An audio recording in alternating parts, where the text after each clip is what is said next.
ಇತ್ತೀಚಿನ ದಿನಗಳಲ್ಲಿ social media ಪ್ರಭಾವ ಹೆಚ್ಚಾಗಿ ಯಾವುದೇ ಚಿತ್ರ ಬಿಡುಗಡೆಯಾದ ಕೆಲವೇ ದಿನಗಳಲ್ಲಿ OTTಗಳ ಮೂಲಕ ಜನರ ಮುಂದೆ ಬರುತ್ತಿದ್ದು, ಇದರಿಂದ ಚಿತ್ರಮಂದಿರಕ್ಕೆ ಬಂದು ಚಿತ್ರ ನೋಡುವ ಪ್ರೇಕ್ಷಕರ ಸಂಖ್ಯೆ ಕ್ಷೀಣಿಸುತ್ತಿದೆ ಎಂದು ಶ್ರೀಮತಿ ಸಿಂಧೂರ ಚಿತ್ರದ ನಿರ್ಮಾಪಕ DN ನಾಗಿರೆಡ್ಡಿ ಆತಂಕ ವ್ಯಕ್ತಪಡಿಸಿದರು. ಕೋಟ್ಯಾಂತರ ರೂಪಾಯಿ ಬಂಡವಾಳ ಹಾಕಿ ನಿರ್ಮಾಪಕರು ಚಿತ್ರ ನಿರ್ಮಿಸಿದ್ರೆ ಅದು ಕೆಲವೇ ಗಂಟೆಗಳಲ್ಲಿ OTT ಮೂಲಕ ಬಿಡುಗಡೆಯಾಗಿ ಪ್ರೇಕ್ಷಕರಿಗೆ ತಲುಪುತ್ತಿದೆ. ಇದರಿಂದ ನಿರ್ಮಾಪಕರು ಚಿತ್ರದ ಮೇಲೆ ಬಂಡವಾಳ ಹಾಕುವುದಕ್ಕೆ ಹೆದರುವಂತಾಗಿದೆ ಎಂದು ಅವರು ಹೇಳಿದರು. ಇದೇ ಮೊದಲ ಬಾರಿಗೆ ಶ್ರೀಮತಿ ಸಿಂಧೂರ ಎಂಬ ಚಿತ್ರವನ್ನ ನಿರ್ಮಿಸಿ ಬಿಡುಗಡೆ ಮಾಡಿರುವ ನಾಗಿರೆಡ್ಡಿ ತಮ್ಮ ಸ್ವಗ್ರಾಮದಲ್ಲಿಯೇ ಚಿತ್ರದ ಚಿತ್ರೀಕರಣವನ್ನು ಮಾಡಿದ್ದಾರಂತೆ. ಅವರ ಗ್ರಾಮದಲ್ಲಿ ನಾಗಿರೆಡ್ಡಿಯವರೇ ನಿರ್ಮಾಣ ಮಾಡಿರುವ ದೇವಾಲಯವನ್ನ ತಮ್ಮ ಚೊಚ್ಚಲ ಚಿತ್ರದಲ್ಲಿ ತೋರಿಸಬೇಕು ಎಂಬ ಉದ್ದೇಶದಿಂದ ಗ್ರಾಮದಲ್ಲಿಯೇ ಚಿತ್ರೀಕರಣವನ್ನು ಮಾಡಿದ್ದಾರಂತೆ. ಅಲ್ಲದೆ ಸಣ್ಣ ಕಲಾವಿದನು ಕೋಟ್ಯಾಂತರ ರೂಪಾಯಿ ಸಂಭಾವನೆ ಕೇಳುತ್ತಿದ್ದಾರಂತೆ. ಇದರಿಂದ ನಿರ್ಮಾಪಕರು ತೀವ್ರ ಸಂಕಷ್ಟ ಎದುರಿಸುವಂತಾಗಿದೆ. ಹಾಗಾಗಿ ಮುಂದಿನ ದಿನಗಳಲ್ಲಿ ಹೊಸ ಕಲಾವಿದರಿಗೆ ಅವಕಾಶ ಕಲ್ಪಿಸುವ ಉದ್ದೇಶ ಇದೆ ಅಂತ ಅವರು ಹೇಳಿದರು. ನಮ್ಮ ಚಿಕ್ಕಬಳ್ಳಾಪುರ ಜಿಲ್ಲೆಯ ಜನತೆಗೆ ನಮಸ್ಕಾರ. ನಾನು ಈ ಗಡಿನಾಡಿಂದ ಹೋಗಿದ್ದೀನಿ ಕರೆಕ್ಟು. ಆದರೆ ನನ್ನ ಮನಸ್ಸೆಲ್ಲ ಒಂದು ಚಿಕ್ಕ ವಯಸ್ಸಿನ ಒಂದು ಡ್ರಾಮಾ, ನನ್ನ ಒಂದು ಬ್ಲಡ್ಡಲ್ಲಿ ಡ್ರಾಮಾ ಇದೆ, ಒಂದು ನಾಟಕ ಇದೆ. ಅದರಿಂದಾನೇ ನಾನು ಚಿಕ್ಕ ವಯಸ್ಸಿಂದ ನಾನು ಸಿನಿಮಾ ಆ್ಯಕ್ಟ್ ಮಾಡೋದಾಗಲಿ ನನ್ನ ಧ್ಯೇಯ ಇತ್ತು. ಅದು ನಾನು ಇದುವರೆಗೆ ಇದು 3ನೇ cinema. First green signal, Telugu ಪ್ರೇರಾಲಯ ಪ್ರಳಾಮೈತೆ ಒಂದು ಮಾಡಿದ್ದೀನಿ, ಮತ್ತು ಇವಾಗ ಇದೊಂದು ಮಾಡಿದ್ದೀನಿ.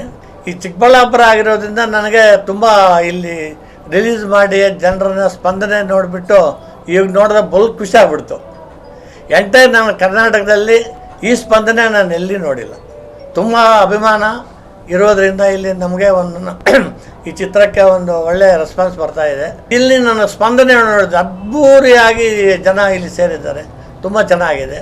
ಬೆಂಗಳೂರಿಗಿಂತ ಇಲ್ಲಿ ಚೆನ್ನಾಗಿ ರೆಸ್ಪಾನ್ಸ್ ಇದೆ. ಬೆಂಗಳೂರಲ್ಲಂದರೆ ಎಲ್ಲ ಮಾಲ್ಗಳು ಜಾಸ್ತಿ ಇದೆ, ಮಾಲಲ್ಲಿ ಜಾಸ್ತಿ ಹೆವಿ. ನಮ್ಮದು 102 ಥಿಯೇಟ್ರಲ್ಲಿ ರಿಲೀಸ್ ಮಾಡಿದ್ದೀವಿ.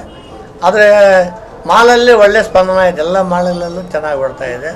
ಈ ಚಿತ್ರ ಸಾಂಸಾರಿಕ ಮತ್ತು ಒಂದು ಮೈಥಾಲಿಕಲ್ ಅಂದರೆ ದೇವರದನ್ನು ಇಟ್ಕೊಂಡು ಸಿನಿಮಾ ಮಾಡಿದ್ದೀನಿ. ಅದರಲ್ಲಿ ವಿಶೇಷವಾಗಿ ನಮ್ಮ CT ಅವರು, ಕುಮಾರಸ್ವಾಮಿ ಅವರು ತುಂಬ ನಮಗೆ ಸಪೋರ್ಟ್ ಮಾಡಿದ್ದಾರೆ. ಅವರ ಚಾನಲಲ್ಲಿ ಹೆಚ್ಚಾಗಿ ನಮ್ಮ ಹಾಡುಗಳಾಗಲಿ ಟ್ರೈಲರ್ ಆಗಲಿ ಎಲ್ಲ ರಿಲೀಸ್ ಮಾಡಿ ನಮಗೆ ಪ್ರೋತ್ಸಾಹ ಕೊಟ್ಟಿದ್ದಾರೆ. ಅವ್ರಿಗೂ ಒಂದು ಧನ್ಯವಾದಗಳನ್ನ ಹೇಳ್ತಾ ಇದ್ದೀನಿ. ಸಿನಿಮಾ ರಂಗದಲ್ಲಿ ಇವಾಗ ಏನಾಗಿದೆ ಅಂದರೆ, ಕನ್ನಡ ಸಿನಿಮಾ ರಂಗಕ್ಕೆ ತುಂಬ ಪ್ರೋತ್ಸಾಹ ಕಡಿಮೆ ಆಗಿದೆ. ಜನರು ಏನಾಗಿದೆ ಎಲ್ಲ ಕಂಪ್ಲೀಟ್ OTTಗಳಾಗಲಿ ಈ ಮೊಬೈಲಲ್ಲಿ ಕಲ್ತಂತಲ್ಲಿ ನೋಡೋದಾಗಲಿ ಇವೆಲ್ಲ ನೋಡಿಬಿಟ್ಟು ಪ್ರೊಡ್ಯೂಸರ್ಗೆ ಸಿನಿಮಾ ಮಾಡೋಕ್ಕೆ ಭಯ ಆಗ್ತಾಯಿದೆ. ಸಿನಿಮಾ ನೋಡಿದೆ ಒಂದು 15 ದಿವಸದಲ್ಲೇ ನಮಗೆ ಮೊಬೈಲಲ್ಲಿ ಬಂದುಬಿಡ್ತದೆ. ಆ ಟೆಲಿಗ್ರಾಮ್ ಅಂತ ಒಂದು ಆ್ಯಪ್ ಇದೆ, ಅದರಲ್ಲಿ ಕಲ್ತಂತಲ್ಲಿ ನೋಡ್ಕೊಂಡ್ಬಿಡ್ತಾರೆ. ಎಲ್ಲ ಆ ಥರ ನೋಡಿದ ಮೇಲೆ ಪ್ರೊಡ್ಯೂಸರ್ಗಳಿಗೆ ಹಾಕಿರೋ ಬಂಡವಾಳಗಳು ವಾಪಸ್ ಬರೋದು ಹೆಂಗೆ, ಅದೇ ತುಂಬ ಕಷ್ಟ ಆಗ್ತಾಯಿದೆ. ಈ ಸಿನಿಮಾದಲ್ಲಿ ನಾನು ಸಬ್ಜೆಕ್ಟ್ ಮಾಡಿದ್ದೇ ಒಂದು ಸಾಂಸಾರಿಕವಾಗಿರಬೇಕು, ಅದ್ರ ಜೊತೆಗೆ ನಮ್ಮ ಸನಾತನ ಧರ್ಮವನ್ನು ತೋರಿಸ್ಬೇಕು. ಅದೇ ಥರ ನಾನು ಒಂದು ಆಂಜನೇಯನ ಪಾತ್ರವನ್ನು ತಂದಿದ್ದೀನಿ, ತುಂಬ ಚೆನ್ನಾಗಿ ಬಂದಿದೆ. ಇದರಲ್ಲಿ ಹೊಸಬರು ಆ್ಯಕ್ಟ್ ಮಾಡಬೇಕು. ಇನ್ನೊಂದು ಒಂದು ವಿಷಯ ಹೇಳ್ತೀನಿ, ಒಳ್ಳೆ ಆ್ಯಕ್ಟರ್ ಬೇಕಂದರೆ ಈ ಕಾಲದಲ್ಲಿ ಏನಾಗಿದೆ ಅಂದರೆ ತುಂಬ ರೇಟ್ಗಳು ಜಾಸ್ತಿ ಇದೆ, ಅವ್ರ ಸಂಭಾವನೆಗಳು ಜಾಸ್ತಿ. ಅವರ ಹುಣಸೆ ಬೀಜ ಅಷ್ಟು ವ್ಯಕ್ತಿಗೆ ಕುಂಬಳಕಾಯಿ ಅಷ್ಟು ದುಡ್ಡು ಕೇಳ್ತಾನೆ. ಇದು ತುಂಬ ಅನ್ಯಾಯ ಇದೆ. ಸಣ್ಣ ನೋಡಿ, ಸಣ್ಣ ಆ್ಯಕ್ಟರ್ಗಳೆಲ್ಲ 10 ಕೋಟಿ ಕೊಡಿ, 15 ಕೋಟಿ ಕೊಡಿ, ಆದರೆ ರಿಟರ್ನ್ಸ್ ಇಲ್ಲ. ಇನ್ನು ಶ್ರೀಮತಿ ಸಿಂಧೂರ ಚಿತ್ರದಲ್ಲಿ ನಾಯಕ ನಟರಾಗಿ ಚಿನ್ನಾರಿ ಮುತ್ತ ವಿಜಯರಾಘವೇಂದ್ರ, ನಾಯಕಿಯಾಗಿ ಪ್ರಿಯಾ ಹೆಗಡೆ ಅಭಿನಯಿಸಿದ್ದು, R ಅನಂತರಾಜು ಸಂಭಾಷಣೆ ಬರೆದು ನಿರ್ದೇಶನ ಮಾಡಿದ್ದಾರೆ. ಖ್ಯಾತ ಕಲಾವಿದರು ಸೇರಿದಂತೆ ಇತರರು ಚಿತ್ರದಲ್ಲಿ ಕೆಲಸ ಮಾಡಿದ್ದು, ಆಗಸ್ಟ್ 31ರಂದು ರಾಜ್ಯಾದ್ಯಂತ ಚಿತ್ರ ಬಿಡುಗಡೆಯಾಗಲಿದೆ. ಪ್ರೇಕ್ಷಕರು ಕನ್ನಡ ಚಿತ್ರವನ್ನ ಉತ್ತಮವಾಗಿ ಸ್ವೀಕರಿಸಿದ್ದು, ಸನಾತನ ಧರ್ಮ ಮತ್ತು ದೇಶಿ ಸೊಬಗಿನ ವಿಚಿತ್ರ ಕತೆ ಹಣಿಯಲಾಗಿದೆ ಎಂದು ನಾಗಿರೆಡ್ಡಿ ಹೇಳಿದ್ದಾರೆ. ನಮ್ಮಲ್ಲಿ ಹಳೆಯ ಆಕ್ಟರ್ ಇದ್ದಾರೆ, ನಮ್ಮ ಹಳಬರು ರಾಜ್ಕುಮಾರ್ ಫ್ಯಾಮಿಲಿಯಿಂದ ಬಂದಿರೋರು, ವಿಜಯ ರಾಘವೇಂದ್ರ ಯಾಕೆ ಹಾಕೋಬಾರ್ದು ಇವ್ರಿಗೆ ಅಂತ ಹೇಳ್ಬಿಟ್ಟು ನಾನು ಸ್ಪಂದಿಸಿದಾಗ ಆಯ್ತು ಸರ್ ಮಾಡ್ತೀನಿ ಅಂತ ಹೇಳಿದ್ರು. ಪ್ರಿಯಾ ಹೆಗಡೆ ಅಂತ ಹೊಸ ಹೀರೋಯಿನ್ನು, ಒಂದು 3-4 ಪಿಕ್ಚರ್ ಮಾಡಿದ್ದಾರೆ.